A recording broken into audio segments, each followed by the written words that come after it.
Bonjour tout le monde! Je suis vraiment contente d'être avec vous aujourd'hui. Je sais pas si vous le savez, mais moi j'ai toujours adoré les histoires et tout particulièrement les contes de fées. C'est pour cette raison que j'ai choisi de sélectionner 5 contes que je vais vous raconter un à la suite de l'autre, en espérant que vous les aimiez autant que moi je les ai aimés. Le conte que je vais vous raconter aujourd'hui, c'est le conte des habits neufs de l'empereur, qui a été écrit par Hans Christian Andersen. Ça commence comme ceci. Il y a très longtemps, vivait dans un royaume très éloigné et magnifique un empereur qui était très vaniteux et très coquet. L'empereur adorait les belles choses et tout particulièrement les vêtements.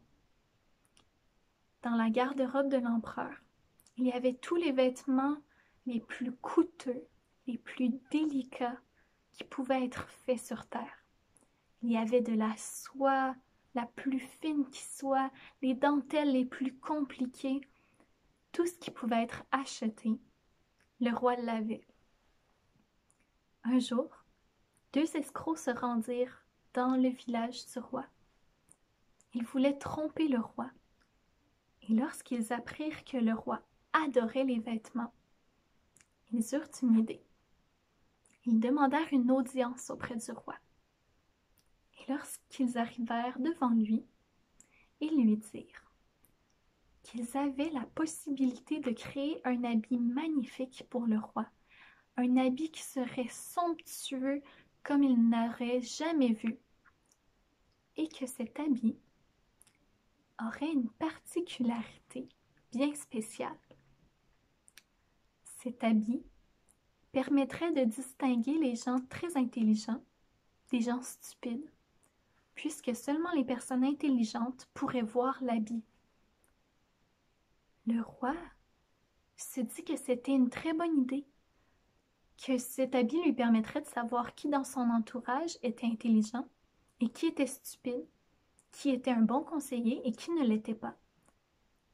Alors il accepta la proposition des escrocs. Il les fit installer dans une chambre somptueuse dans laquelle ils avaient un métier à tisser, sur lequel ils pourraient créer le tissu pour l'habit du roi. Et le roi leur fournit des fils d'or et d'argent et de la plus belle soie. Alors, les escrocs firent semblant de travailler. Mais le soir, ils repartaient avec les fils d'or et d'argent et la soie et la revendaient pour pouvoir avoir de l'argent. Donc tout cela continua durant plusieurs semaines. Au bout de 2 semaines, le roi fut intrigué. Il voulait savoir à quoi avait l'air l'habit, à quoi avait l'air le tissu.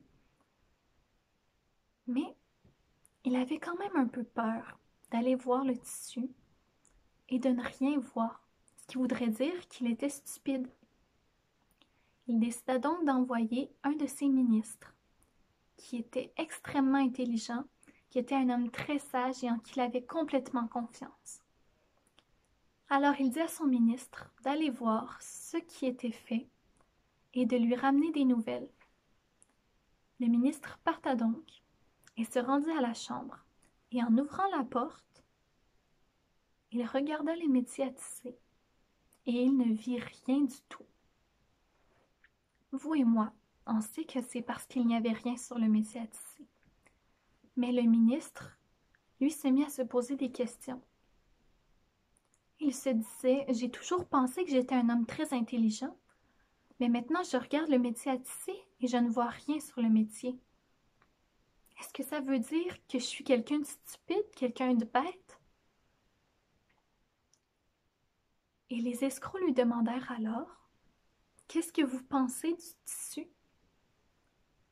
Le ministre, pour ne pas avoir l'air stupide, leur répondit que c'était le plus beau tissu qu'il avait vu de toute sa vie, que c'était digne de l'empereur et que l'empereur serait certainement comblé de le voir. Les escrocs en rirent tout bas, parce qu'ils savaient bien qu'il n'y avait rien. Et pour faire durer le jeu, ils se mirent à lui décrire la texture du tissu et toutes les magnifiques couleurs qu'il y avait. Le ministre en prit bonne note, et lorsqu'il retourna voir le roi, il lui raconta tout ce que les escrocs lui avaient dit, sur la texture, sur les couleurs du tissu. Le roi était émerveillé. Il se disait, je n'ai jamais rien vu de tel, ça doit être magnifique. Ce sera le plus bel habit que quiconque aura eu sur terre. Plusieurs semaines passèrent encore. Les escrocs continuaient de ramener le fil d'or et d'argent et la soie, et à se faire beaucoup d'argent. Le roi voulut de nouveau avoir des nouvelles du tissu. Il demanda alors à un de ses conseillers, en qui il avait une très grande confiance et un conseiller qu'il adorait, d'aller voir les escrocs et d'aller voir ce qui se passait avec le tissu. Alors le conseiller se rendit, et lorsqu'il ouvra la porte, tout comme le ministre, il vit les métiers à tisser complètement vides. Alors il se mit à se questionner lui aussi. Est-ce que ça veut dire que je suis stupide? J'ai toujours pensé que mes raisonnements étaient des bons raisonnements, que mes décisions étaient des décisions sages, que mes conseils étaient des bons conseils. Mais je regarde le métier à tisser et je vois rien. Est-ce que ça voudrait dire que je suis stupide depuis tout ce temps? Les escrocs se retournèrent vers lui sourirent et lui demandèrent ce qu'il pensait du tissu. Alors le conseiller, pour ne pas avoir l'air stupide, se mit à complimenter le tissu, à dire à quel point il le trouvait beau. Et encore une fois, les escrocs se mirent à décrire le tissu, à décrire sa texture, à décrire à quel point c'était un tissu somptueux et à quel point ils avaient travaillé longtemps sur ce tissu pour être sûr qu'il soit parfait. Alors le conseiller nota toutes ces informations, alla voir le roi et lui dit « Votre Majesté, c'est le plus beau tissu que j'ai jamais vu. Vous allez être très élégant à l'intérieur de l'habit qu'ils vont vous créer. Ce sera un habit dont personne n'aura vu l'équivalence nulle part sur terre. » Le roi était tellement content d'entendre cela. Il se disait qu'il serait magnifique dans cet habit. Il avait très hâte de l'essayer. Il fallut attendre encore 1 mois en entier avant que le tissu soit terminé. En fait, il a fallu attendre 1 mois en entier avant que les escrocs aient décidé qu'ils avaient eu assez d'argent avec l'empereur et qu'il était temps de partir. Et dans ce mois, tout le monde dans le royaume avait appris l'existence du tissu et avait appris que ce tissu était visible seulement aux personnes très intelligentes. Alors, une journée, les escrocs dirent au roi qu'ils avaient terminé, que son habit était enfin prêt et qu'il pouvait venir l'essayer. Le roi réunit alors tous ses conseillers, tous ses ministres, toutes les personnes importantes qui travaillaient pour lui, et se rendit dans la salle.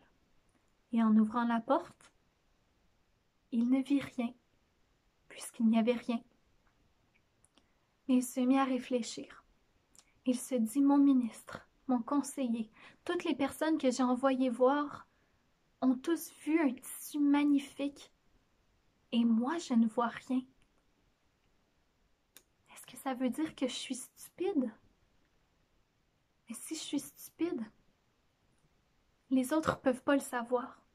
Il va falloir que je leur cache, que je mente et que je fasse semblant que moi aussi je vois le tissu, que je vois l'habit que les escrocs m'ont fait. Mais lui, il ne savait pas que c'était des escrocs à ce moment-là. Alors, les escrocs montrent l'habit à l'empereur. Ils lui disent, vous voyez, c'est très très léger, c'est léger comme une toile d'araignée. On va vous le poser sur les épaules et vous n'allez même pas le sentir tellement c'est délicat. Et le roi, qui est sûr qu'il est en train de se faire poser un manteau sur les épaules, est très impressionné. Jamais il a porté des vêtements aussi légers et délicats. Alors il les complimente. Il dit que les habits sont magnifiques, qu'il n'a jamais rien vu de pareil. Et les escrocs commencent à déshabiller le roi, à lui enlever ses beaux habits, pour pouvoir lui mettre l'habit qu'ils ont créé, qui en fait n'existe pas. Et donc, le roi, l'empereur, se retrouve en sous-vêtements. Et les escrocs commencent à boutonner les boutons de l'habit, à lui mettre les gants qu'ils ont créés, à tout lui mettre, alors que l'empereur est devant tout le monde en sous-vêtements. Et l'empereur se regarde dans le miroir. Il fait semblant de se trouver très beau, très élégant. Et il félicite les escrocs. Il leur donne encore plus d'or pour les féliciter de ce magnifique travail. Les escrocs, eux, rient un peu parce qu'ils savent très bien que l'empereur est en sous-vêtements et qu'ils n'ont rien fait et qu'ils ont déjà beaucoup d'argent. Mais ils décident de ramasser l'argent et de partir au plus vite avant que le roi se rende compte de la supercherie. On demande alors à deux petits garçons de venir pour tenir la traîne du roi, pour qu'il puisse aller se promener dans son village, dans son royaume, et montrer ce magnifique habit à tout le monde. Alors, les deux garçons entrent et ne voient rien. Ils décident alors de se regarder